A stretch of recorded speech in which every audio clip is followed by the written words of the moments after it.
શું આ છે સંસ્કારી નગરીના સંસ્કાર? અજાણ્યા યુવકે યુવતી સાથે જાહેરમાં છેડતી કરી હોવાના સીસીટીવી જે છે તે વાયરલ થયા છે. વડોદરાના કારેલીબાગ વિસ્તારમાં યુવતીની છેડતીની ઘટના બની છે. જે પ્રમાણે યુવકે યુવતીની કારમાં બેસી અને યુવતીની છેડતી કરી, સાથે જ તેને ધમકાવી હોવાના પણ સમાચાર. સમગ્ર ઘટના એ સામે દુકાનમાં લગાવેલા સીસીટીવી કેમેરામાં કેદ થઈ છે. તો બીજી તરફ શું વડોદરામાં અસામાજિક તત્વોને પોલીસનો કઈ ડર નથી રહ્યો? એ પ્રકારની વાત અત્યારે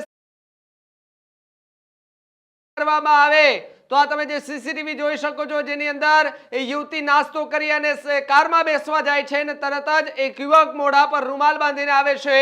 એક ગાડીની અંદર બેસે છે. ગાડીની અંદર બેસતાની સાથે જ એ યુવતીને ધમકાવે છે, ડરાવે છે. એ જ જ્યાં નાસ્તો કરી રહ્યા હતી તે જ એ દુકાનની આવી અને ત્યાં ઉભેલા લોકોને કહે છે કે મારી સાથે આવી પ્રકારની ઘટના બની છે. લોકો હજુ તો ત્યાં જાય છે એ પહેલા જ યુવક એ ફરાર થઈ જાય છે. સાથે જ એવી પણ માહિતી છે કે બાઇક ઉપર બે શખ્સો આવ્યા હતા અને આ બંને શખ્સો આગળ, એક શખ્સ બાઇક લઈને આગળ ઊભો હતો, બીજો શખ્સ મોઢા પર રૂમાલ બાંધી અને યુવતીની ગાડીમાં બેસવાની રાહ જોઈને બેઠો હતો.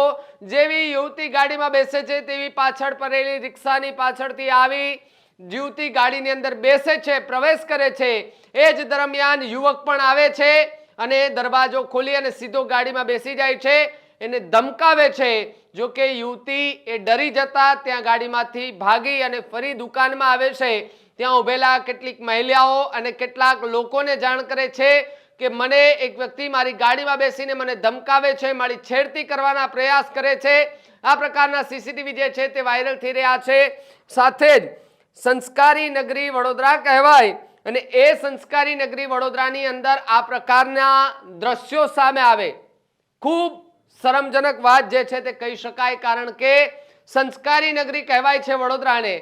પોલીસની એક ભૂમિકા કે તેના પર પણ અત્યારે સવાલો જે છે તે ઊભા થઈ રહ્યા છે.